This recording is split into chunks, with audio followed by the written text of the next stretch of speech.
Hey, what's going on, Who That Nation? It is yours truly, TJ Jones, the host of the State of the Saints podcast. And welcome to a special State of the Saints podcast live from my home. I'm at home today, but I want to say thank you all for checking out the podcast. Not going to be long today, just going to be a few minutes, but I did want to talk to you all about the NFL and of course how the decisions of the NFL could affect the New Orleans Saints and some of this things that are going on when it comes to COVID-19. Now, according to the lead researcher, Dr. Fauci, I'm pretty sure a few of you probably heard his name a few times. Dr. Fauci has been like the person that has been the go-to guy for all things COVID-19. You know, all things COVID-19, he has been the guy. Everybody wants to get the perspective and opinion of Dr. Fauci. But according to Dr. Fauci, he says that the NFL should not be played this season. That what Dr. Fauci said. He said that unless the NFL is trying to do something similar to what the NBA is trying to do, which I'll tell you about if you don't know, I'll tell you in a few minutes, then the NFL is probably going to be very, very dangerous for players, and there's a very strong possibility that those players can end up catching COVID-19. Now, there's some very strong stuff coming from Dr. Fauci. And like I said, when Dr. Fauci speaks, everybody listens. Look, man, this is something that I wanted to discuss last night. I didn't get opportunity to go live. And I'm probably going to go live again tonight so I can get people's perspective for those that want to call in. But the fact of the matter is this, man. I know we love football. We love our favorite players. And man, we want to see the NFL take place this 2020 season. But we got to make sure that these players are safe. You know, we got to make sure that these players are not just out there putting themselves in jeopardy so these fat cat billionaire owners can make a whole bunch of money. I don't want that. I don't want to see that. I don't want to, jeopardize those guys' safety all in the spirit of me wanting to jump around and cheer and all that kind of stuff. So, that's just the whole fact of the matter, man. I mean, sometimes like we get upset when people bring us news that we don't want or we don't feel like we need, but it's necessary, man. Dr. Fauci, I seen Jerry ask the question. Shouts out to Jerry. He asked him, does Dr. Fauci play football? No, he don't play football, man. He doesn't play football, but I mean, he gets paid a lot of money, and also he has years of experience and researching all these different type of diseases that are plaguing the world. So I'm gonna give him the benefit of the doubt when it comes to that, man. As far as I'm concerned, man, like I want to see football. One thing that I feel like I want the NFL to do, and I think this would help out. I mean, I'm just giving some suggestions here. Number one would be to get everybody tested. I feel like anybody that's playing in the National Football League, they need to get tested. And honestly, they need to start doing the testing like right about, I will say about July. You know what I'm saying? Right before they start to go to training camp. I feel like that's the first thing they need to do. Those that have tested positive for COVID-19, let them go ahead and get themselves, checked and get themselves worked out and healed up.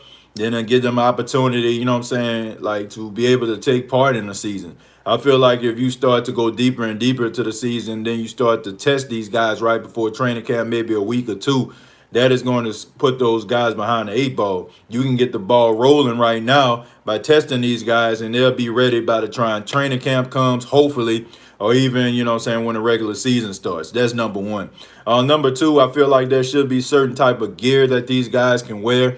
I mean, the NFL is worth billions upon billions of dollars. So how about making some type of face mask that they can actually wear, that they can cover themselves up throughout the time that they're actually taking the field? I seen like some kind of prototype. I think it was like a Bears helmet where they had the Chicago Bears helmet, and in front of it there was like a face guard, you know what I'm saying, that protected is almost like a souped up face mask. So I feel like they need to put something like that. That way when players are interacting with one another, then you know what I'm saying, they don't have to worry about, that whole 6 foot thing and possibly contracting COVID-19.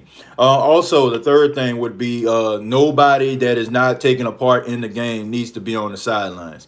I know during like home games and stuff like that, you see guys that are part of the practice squad. You might see them and Saints, paraphernalia. You might see some guys on there on the sidelines, quote unquote, taking mental reps. You know what I'm saying? But I feel like if you're not a part of the game, you shouldn't be on the sideline. So should be considering the guys that's possibly going to start, the reserves, the guys that in case somebody gets hurt, they're on the sidelines, and of course, you know what I'm saying, like a certain amount of coaches. I feel like this is probably going to protect these guys, from contracting COVID-19, making sure that you have those guys, safe. Also, man, like I know sometimes when players they get to certain towns on certain days, coaches give them the opportunity to go and maybe do a little sightseeing or something like that before they do like film study and what have you. But I feel like they need to completely eliminate that when they're traveling from town to town. It should just be to the hotel, and that's about it. These are the things that have to take place, man, in order for these players to feel safe. And I get it. You know what I'm saying? Like I said, I get it. It's frustrating. I know a lot of people are mad, about how all this stuff is going down. But I mean, that's the way I feel like football is going to continue to take place safely. So I don't know if the NFL is going to pay attention to anything Dr. Fauci is saying. I mean, it seems like the NFL have their idea. They got their plans. They're doing research with doctors and stuff like that. And they also, I must say, man, I know we give the NFL a lot of flack. You know what I'm saying? Like we criticize them quite a bit.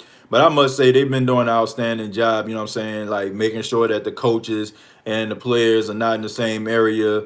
Telling coaches to take part in virtual meetings instead of having actual meetings.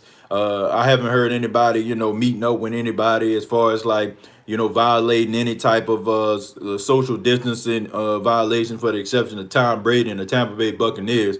But besides that, I haven't heard really anybody like out there, just violating it. We have heard some football players, people like Ezekiel Elliott allegedly has contracted COVID-19, so that's not a good look. So I just want to make sure that these guys are safe, man. I just that's the main thing that I want. I want to see football as much as the next man, but not at the expense of somebody's safety, man. I mean, I get it, I love it, but not at the expense of another person's safety.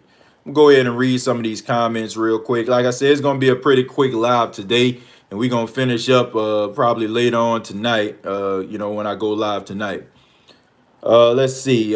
Saints Fun. Jerry Poole, what's going on? Archangel says, "Oh man, I know, man. That's tough stuff. A bunch of BS. I need my football. I hope not. I bought tickets to week one at the Dome. Yeah, Trey. I really don't know how they're going to do that. I don't know. It's very interesting to to see how they're going to allow some of these home games to take place. Are they going to play football without fans? Which that would suck, man. I mean, week one is going to be Tom Brady versus Drew Brees, and Lord knows we don't know how many opportunities we're going to get at watching these two legends play. So hopefully they can find a way, man. Hopefully the Superdome can find a way to keep everybody safe. Right now, I don't know how they're going to do that, but hopefully they can. Uh, does Fauci play football? No, we want football. They want to stop football because they are allowing shoulder to shoulder protesting by the hundreds. Sure, okay. Um, I don't know, man. I don't know if they're trying to stop football or not. I just think that Dr. Fauci was talking about similar to the NBA, and some of you already know what I'm talking about here. The NBA, they have a few more days to come up with a conclusion, a solution rather, about how they're going to play. Now, the solution that the NBA had was getting 22 teams to go down to Orlando and almost like a secluded bubble where these basketball players will only be able to interact with their teammates and all that kind of stuff. They'll have around the clock catering. They'll have like facilities that are open for them around throughout the clock. The only thing is they cannot leave that resort. They can't leave. If they leave, then they have to quarantine for 14 days. Dr. Fauci said if the NFL was doing something similar to that, then it would be fine. But this is the issue right here. Unlike basketball, where you probably got 12 to 14 basketball players, and you maybe have like 3 or 4 coaches. So I just say combined. I just say give or take 20. You got 20 people per team. Okay, you got 20 people per team that's out here. You know what I'm saying? That's really not a lot. You know what I'm saying? And compared to NFL when you have a 53-man roster. Unless they about to go play on an island somewhere, there's no way that you'll be able to have 32 teams, 53 players. I mean, then you got your coaching staff. I mean, that's about 60, even 70 people that are going to be traveling with the team. And you know what I'm saying? That's per team.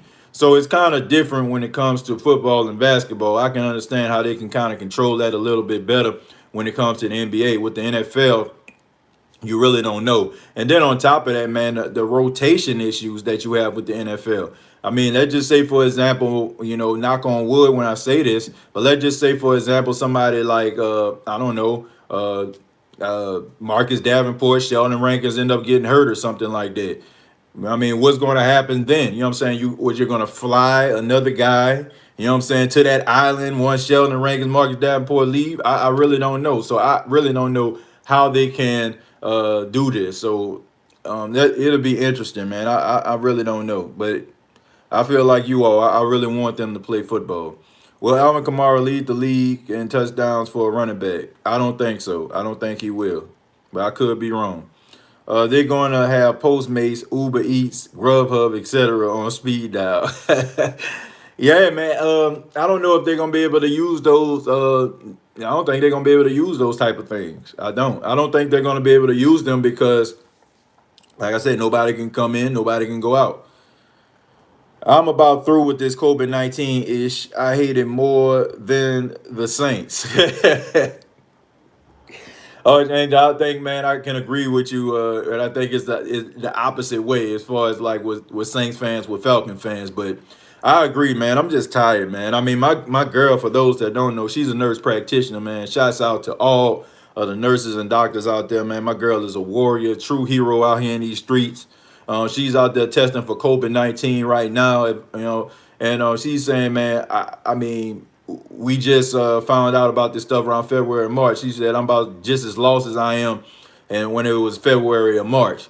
And I think a lot of people really just don't have the answers to it, man. Like, not trying to make this political or anything like that. You got some political personnel saying we gonna be fine. Other personnel trying to make you afraid, trying to tell you don't go out here in these streets, don't go shopping, don't get close to nobody, don't hug nobody, don't high five nobody, don't dap nobody. All that kind of stuff there, man. Like, so you really don't know who to believe. You know what I'm saying? Because quite honestly, I feel like nobody really know what the hell they talking about. You know what I'm saying? I really don't. You have your go-to people, you know what I mean? You got the World Health Organization, you know what I'm saying? You got all these different type of organizations that are out here on the front line trying to find solutions to the problem. But I must say, man, it's just frustrating, it's nerve-wracking, and honestly, it's becoming a tad bit irritating because, man, we tired of dealing with this. It's like, man, what's going to happen? You know what I'm saying? Do y'all have the vaccine? Do y'all have the solutions? Man, we want our lives back. Like, that's just the truth. Like, we want to have our lives back. We want to be able to go places. We want to be able to do things. We want to be able to experience things. And we definitely want our sports, man. I mean, there ain't nothing wrong with watching The Last Dance with Michael Jordan. You know what I'm saying? I grew up in that that era, and I have an appreciation for Michael Jordan and the Bulls or what have you. But God dog, you know what I'm saying? Like, I'm happy to see, you know what I'm saying, the old national championship game, USC versus Texas. That was a classic in '06. But God dog, man, I want to see some sports. You know what I'm saying? I want to see sports. I want to be able to do things and not have to think twice about, am I touching something that somebody may have COVID-19 has touched? Or, I'm tired of dealing with this. And man, hopefully they can find solutions. And I feel like this shouldn't be, excuse my French, this shouldn't be a pissing contest. It shouldn't be like, I got more of the answers than you. You need to listen to me. Look, bump all that. You know what I'm saying? Like, whoever has the solutions, put these individuals together so we can find common ground. Because all this stuff, man, I just feel like, to be honest, I don't even think it's about finding solutions. I just think that people are just so hell-bent on being correct and want people to follow them. That's why they go and they attack the NFL and the NBA and, like, criticize these people, you know what I'm saying, for trying to, entertain people at the same time, create a livelihood for themselves. So I'm just over it. Like, I agree with that. I'm over COVID-19, man. It's rather, you know what I'm saying? Like, I really don't know. I really just don't know.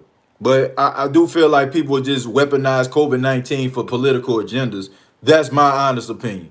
I feel like they do this to make us afraid because that's what the media does. The media loves to see people scared. They love to see people in fear. Okay, they like to see us being afraid to touch each other and look the other way. And oh my God, did I touch somebody? They love that kind of stuff because when you're afraid, you're not thinking logically, and you feel like, oh man, I got to see what they're saying over here. So they feel like they got you if they're afraid. But man, look, I'm just ready to live my life freely again. What will we be watching now if there is no football? You know what? I really just don't know. I don't know. I don't know what we'll watch. I don't know. Bowling, I guess. Bowling come on right after I think like ESPN go off, what I'm saying, and the game starts, so you might be watching bowling.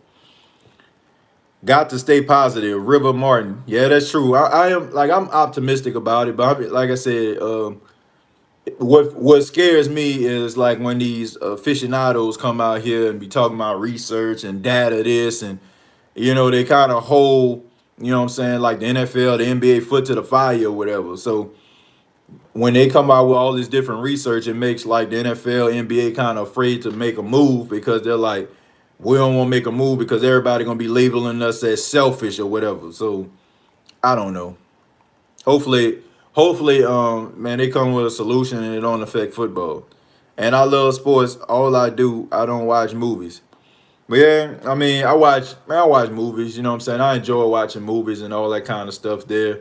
Uh, I'm a big documentary guy, man. I love documentary. I like history. I like to, be informed when it comes to that. I like movies that kind of based on actual events, even though like the actual movie be dramatized and they just try to make the event, more dramatic. But I love historical events, which y'all probably, if you follow me, you already probably realize that. I mean, I just love history, man, and especially like this is a historical day today, man. It's Juneteenth. You know what I'm saying? So, happy Juneteenth to everyone out there. You know what I'm saying? So we all know what this actually means. So, I'm real big on documentaries and stuff like that.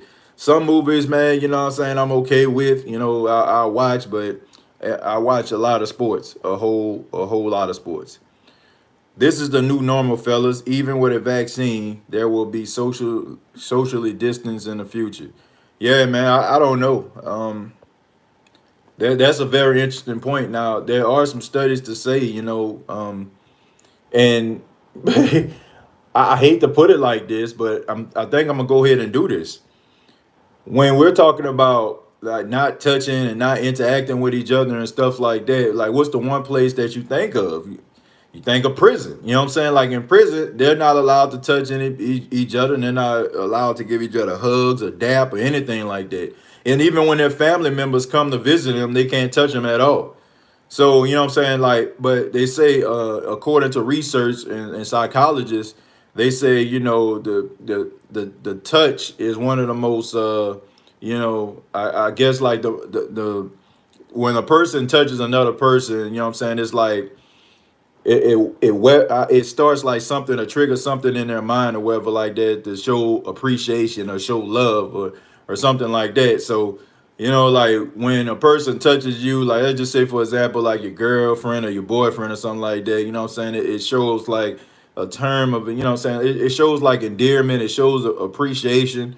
And I just think about like when a person like doesn't have that ability to touch you anymore, you know what I'm saying, like sometimes like a person needs to be touched, you know what I'm saying, like rather they're having a bad day, they need you to put your hand on their shoulder, say everything gonna be okay, or give them a hug or something like that. So the way that I look at it, like touch is very, very important, man. So if you eliminate that around the world, man, who knows, man, like anger, frustration, all that kind of stuff comes up. So you might want to find a different way than that. TJ, I think college football and high school football is going to be facing the same problems as the NFL. How can you protect the players and coaches from the virus? We gotta have a vaccine ASAP. Yeah, you really can't, the young blood. You really can't protect these players, and you really can't, I mean, if there's no vaccine, like, I mean, honestly, man, I feel like they still winging it. I don't feel like a mask is going to protect you from contracting COVID-19. I feel like people that's walking around with these masks on, I feel like it's just a waste of time. And I'll tell you why. I'm not trying to make anybody mad, and I ain't trying to make nobody roll their eyes. I'm just trying to get you to pay attention to something. When COVID-19 first came out, the whole question about, well, can you wear a mask? Should you wear a mask? And it was like a mask doesn't protect you from COVID-19 because, the virus itself, it gets so small it can go through the particles of the mask. So how is it that you go from that and them telling you not to wear a mask to, oh, you gotta wear a mask? You know what I'm saying? So that goes to show you right there, like, this is just a bunch of BS. Like, everybody just basically winging it. I feel like they just like, oh, let's just tell them they can wear masks so they can feel comfortable, feel like they are okay when they go out. But they told you everything that you need to know at the beginning. So how is it, like a mask protects you now, but in the beginning, they said it didn't protect you at all. So like I said, people are just, honestly, they're playing off people's fear. And they're trying to, come up with these different ideas. And it's more so about follow me than them actually knowing what the hell going on. Trust in the Lord, He will help us out with this. Yeah, I mean, yeah, if you're a person of faith, you believe in a higher power, yeah, that's a good way to go. The media definitely lies, man, to say the least. Soccer, cornhole, golf, and NASCAR and WWE. Yeah, I mean, I don't know about WWE, man. I mean, I watch wrestling. Anybody knows me know I'm a big wrestling fan, but man, it's sorry without fans. Like I get like the best match I've seen like so far in a while probably was the Edge versus Randy Orton last week. You know what I'm saying? Like it's because they kind of piped in the crowd noise and all that kind of stuff there. So I mean, but as far as like them walking in and having the students of the wrestling school to be in a crowd, like I ain't feeling it. Trying new multiple family members and friends to coronavirus and you will have a different perspective. Okay, try losing multiple family members and friends to coronavirus and you will have a different perspective. Yeah, I probably would have a different perspective, you know what I'm saying? But I don't. I'm sorry. You know what I'm saying? It's not that I'm not like sympathetic of people that suffer from COVID-19, but I'm not just gonna let that dictate my life. You know what I'm saying? I'm just not. I'm a survivor, man. Like I don't know if people realize this or you've been following. Like I almost died last year in October of pneumonia. You know what I'm saying? Like in a rare form of anemia. So I don't know. I don't know if that just gave me a new appreciation of life or maybe I'm saying like me thinking the fact that I could lose my life. I'm saying? I don't want to say I don't care, but I just have a different appreciation for it. All I know is they talk about 100,000 people, that have I don't know have died, due to the coronavirus. But I do know this: if you got 100,000 people that died of coronavirus, and there are like over a billion people in the United States alone, like oh I don't know the exact number, but maybe like over 100 million, I should say. I mean, is that a lot? You know what I'm saying? Like, I hate to say it like that, but is it a lot? It's like if you have, I don't know, a million quarters and you lose 10. You know what I'm saying? Like, that's not a huge number. You know what I'm saying? For you to be, alarmed about. I just feel like when you think about certain numbers, you like, oh man, that's a lot. But if you look at it from a larger scale, you realize that it's not.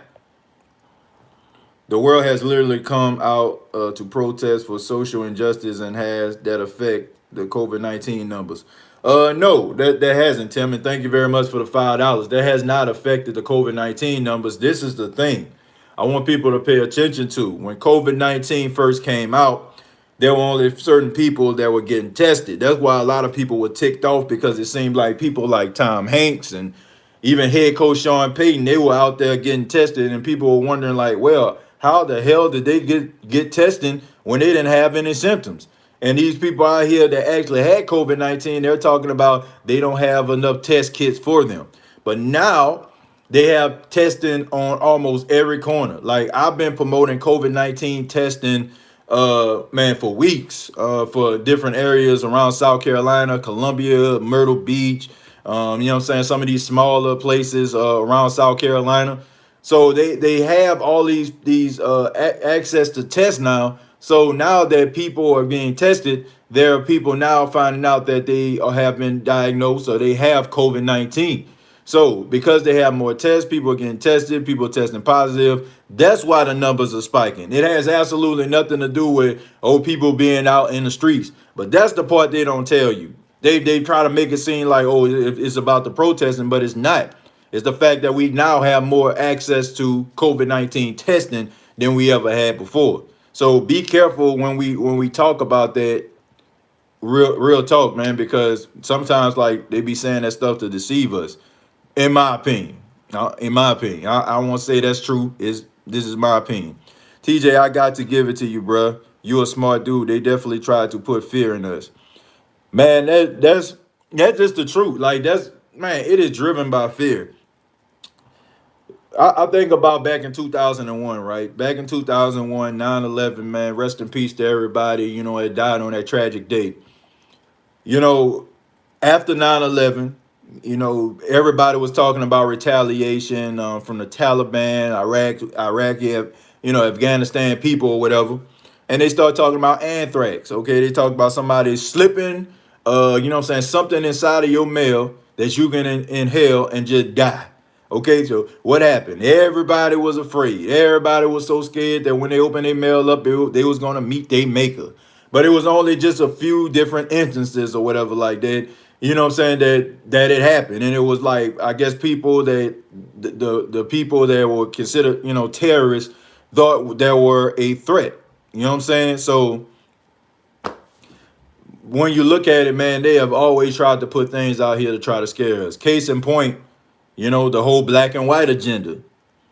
Black people being scared of white people. White people being scared of black people. White people being scared of Hispanic people. Hispanic people, what I'm saying? Like that's the agenda they putting out here. Because they realize something, folks.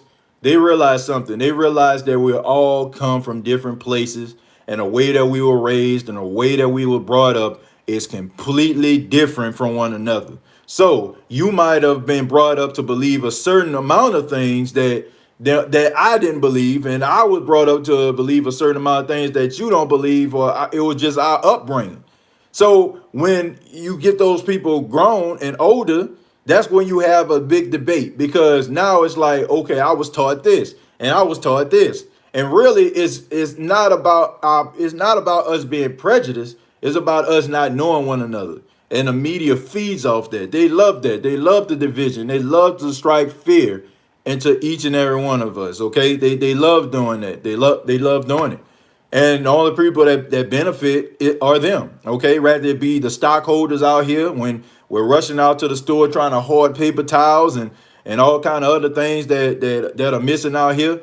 Who really wins? You know what I'm saying? Not you hoarding a whole bunch of stuff, but Procter and Gamble, the people that actually make all of these toiletry items. So we are still losing in the process, even though we feel like we're winning by, getting this information. So, I mean, I know some people probably wondering what the hell they got to do with the Saints. I mean, it's simple, man. Like, for me to even have a conversation like this, or even, you know what I'm saying, like Roger Goodell to come out and have to have a statement about, what the NFL is going to do due to Dr. Fauci's research, automatically just shows you, you know what I'm saying, the power of influence and how it can affect the things that we love, like football. But like I said, man, I'm just not one of those people. I cannot take the word of the media all the time. These are the same type of people during hurricane season that have you acting as if they about to blow away because a storm is coming. You know what I'm saying? But you look in the background, people acting normal. These are the same type of people that try to dramatize certain situations that are going on. You had people, excuse me, like Anderson Cooper, who went and stepped inside of a, you know what I'm saying, like a gutter or whatever like that, to make it seem like, you know what I'm saying, the water was up to his waist. But if you look behind them, they had people walking and you can see the water up to their ankles. These are the type of things that people do in order to try to dramatize the actual truth, my opinion. So I say, you know what I'm saying, find your own truth, you know what I'm saying, do research, keep your eyes open, and, you know what I'm saying, and realize, like, okay, sometimes there are people just doing this stuff for their own selfish personal gain, and it may not have my best interest at heart. even though they talking slow and looking in the camera like this, as if they care about my feelings when they don't. The world has literally come out to protest. Oh, I already read that, I think. Yeah, I read that one already. Thank you, Tim. Thank you once again for the $5, brother. Let's see. Thank you for this page on YouTube, Brian. Thank you very much, man. Like, man, we talk about sports, man, but we real people too. You know what I'm saying? Like, I feel like sports and the things that are going on kind of can join.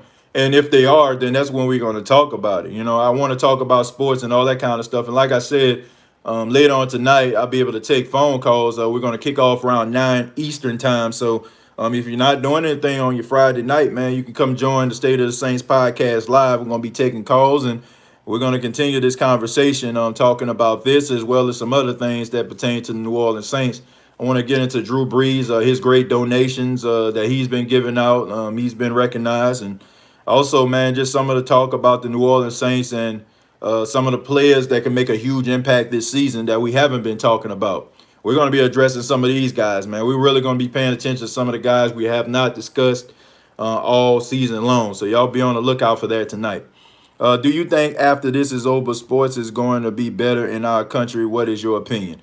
Brian, absolutely. I feel like sports is going to be, man, much better. I'll tell you why, man. Because when you lose something for X amount of time, when you get it back, you have an appreciation for it. You have a bigger appreciation for it because honestly, like you never realize your life without that particular thing. You know what I'm saying? Like, I don't know, man. Like when, I'm the last of my brothers and sisters to have a child. I put it like this. All my brothers and sisters had children or whatever like that. I was the great Uncle Timmy. You know what I'm saying? Like that's what they called me, Uncle Timmy. I was the one, you know what I'm saying? Like I loved them, you know what I'm saying? Like I really did. I loved them like I would think that I would love my own children at the time. Okay, but when I had my son Paxton, man, it was like a whole different type of love. It's a type of love that and appreciation for to be a parent that I would have never imagined. And I feel like it's the same way when it comes to sports, folks. Like when you miss out on something, when you're watching reruns of ESPN, when you're watching that the world does not have sports, you're like, man, I wish I could have it back. I guarantee you, if you're fortunate enough, let's just say, and I hope this happens, but let's just say if you're a part of that number, when the Saints played the Tampa Bay Buccaneers week 1 in the Superdome, you're not going to tell me you're not going to have an appreciation when you step into the Superdome to cheer your man. I mean, just completely wipe out your vocal cords. You know what I'm saying? Because you realize like football is going, man. This could have easily like have not happened. They could have easily not have had this game, or better yet, I couldn't even have been in a crowd. So I feel like, yeah, I feel like people are going to have a different level of appreciation. Rather it's baseball, rather it's basketball, rather it's professional wrestling. If you're going to a WWE event, people are going to be ready to cheer their hearts out because they feel like they're missing out on something very, very special. So I think that it is going to be a new level of appreciation for sports. I tell people the same thing all the time. Do your own research. I agree. Tell your wife or your girlfriend thank you for helping this country in a time of need. Yeah, man. I mean, I love her to death. Man, she out there, with the hazard suit on. You know what I'm saying? Doing COVID-19 testing. I mean, she's out there really doing her thing, man. So shouts out to everybody, man. All of the nurses and doctors and medical personnel out there that are on the front line, people that have essential jobs out there that are working in these stores and stuff like that in order to make sure that we have the things that we need. We really do appreciate you. Much love to each and every one of you. And just make sure that you stay safe out there. Make sure that you stay safe. And, man, I just know that everything is going to be fine in no time. But like I said, football is going to have a different level. You're going to have a different level of appreciation for sports. Our defense will frustrate Brady. Lattimore and Jack Grabber will shut down Evans and Godwin, and Malcolm Jenkins and C.J. Gardner-Johnson will shut down Gronk. Yeah, I hope so, Tyrell. I feel like there's going to be some growing pains when it comes to the Tampa Bay Buccaneers. I don't care how Tom Brady is trying to sneak off in the middle of the night. like a female trying to sneak up in the dorm room at Jackson State back in 2005. You know what I'm saying? Like I don't care. You know, I don't care, man. Like I don't care if he up here with a hoodie on in the middle of the night trying to sneak off the ground house so they can look at game film or throw the ball around in his living room. It really don't matter, man. I really just don't care. The fact of the matter is, the Saints have a very good dynamic and a great chemistry that dates back years. You know what I'm saying? So I feel like the Saints automatically have that advantage over the Tampa Bay Buccaneers. So I'm not saying that the Tampa Bay Buccaneers are not going to be good this season. I just think it's going to take some time for them to develop some type of chemistry. Brian Pearson says, am I a Pelican fan? Look, man, I'm gonna be honest with you. Zion Williamson is the reason why I even watch the Pelicans. I'm gonna just be real. Like I'm not one of those people like, man, I've been watching the Pelicans, man, since. Nah, bruh. Like I have not been a Pelican fan. Like when it was the New Orleans Hornets back when I was in New Orleans, you know what I'm saying? I was a fan of people like people like Baron Davis and you know what I'm saying, and Wesley and all them other cats, you know what I'm saying? Like I remember when they were there. And I was a huge Pedro Stojakovic fan from his time in Sacramento. But I'd be lying to you if I said, man, I've been following the Pelicans, man, I've been rolling with the Pelicans. Nah, bro, I have not. I want to see them win. You know what I'm saying? I want to see them be successful, and I want to see Zion Williamson play. You know what I'm saying? I guess I kind of fall into that number as a casual NBA player.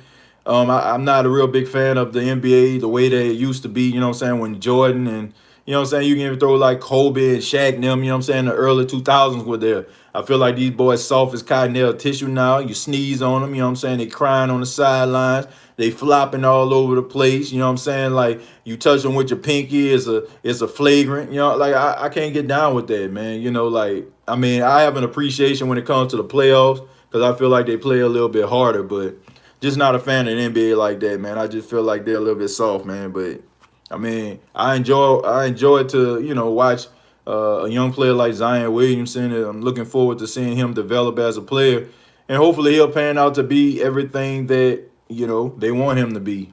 Hopefully. What do you think about our new quarterback that we got from the Tampa Bay Buccaneers? Um, what new quarterback from the Tampa Bay Buccaneers? Let me know. I'm not sure about that one. Who do we get from the Tampa Bay Buccaneers? Let's see, the Buck Saints game. Oh, Jameis Winston. I'm tripping. I'm tripping, man. I'm sorry. Yeah, sure enough did. Thank you. Jameis Winston. What did I think about Jameis Winston? I just had a brain fart, But I don't know. What I think about Jameis Winston, I think that he's a young guy, so he still has time on his side. And I think that if he cuts down on the interceptions, he can be a really good quarterback. Jameis Winston is one of those guys that have all the tools, man. He just turns the ball over too much, and I don't care how much talent that you have, man. You got physical talent, you got arm talent. If you continue to turn the ball over, you won't be in the league for long. So hopefully the Saints can teach him some different things. And everybody talking about this LASIK surgery that's going to save his career. So hopefully it does, man. Hopefully it does save his career. Because I don't want to see Jameis Winston, be under those people they consider a draft bust. But he has to change a lot. And one of those things he has to change is, he has to be patient in the pocket. He's got to be willing to take a sack, and he's got to learn to live to fight another day. You got to throw that ball away if nobody's open. And you got to be able to check down. You can't just be going out there trying to do, what I'm saying, like just letting them go bombs away. It can't be like that. So that's what I think. But I'm gonna go ahead and get up out of here. Like I said, it's gonna be a short, live. I just want to talk to everybody, let everybody know about what was going on. I'm going to be taking calls on tonight, 9 p.m. Eastern Time, the State of the Saints podcast live. We're going to be talking more about this COVID-19 and how it can affect the NFL and our New Orleans Saints. And we're also going to be talking about some NFL players and also the New Orleans Saints team and how they're going to pan out. Some of these players that are coming along, these rookies, as well as some of these veterans. What are they going to do? So, and also, any questions or concerns that you all have, we're going to be answering some of those as well. But be sure to subscribe to the YouTube channel, youtube.com, search The State of the Saints Podcast. Also, facebook.com, search The State of the Saints Podcast. Y'all have a very happy and healthy day. And just continue to move forward, and happy Juneteenth to each and every one of you. Till next time, all I got to say is, who that?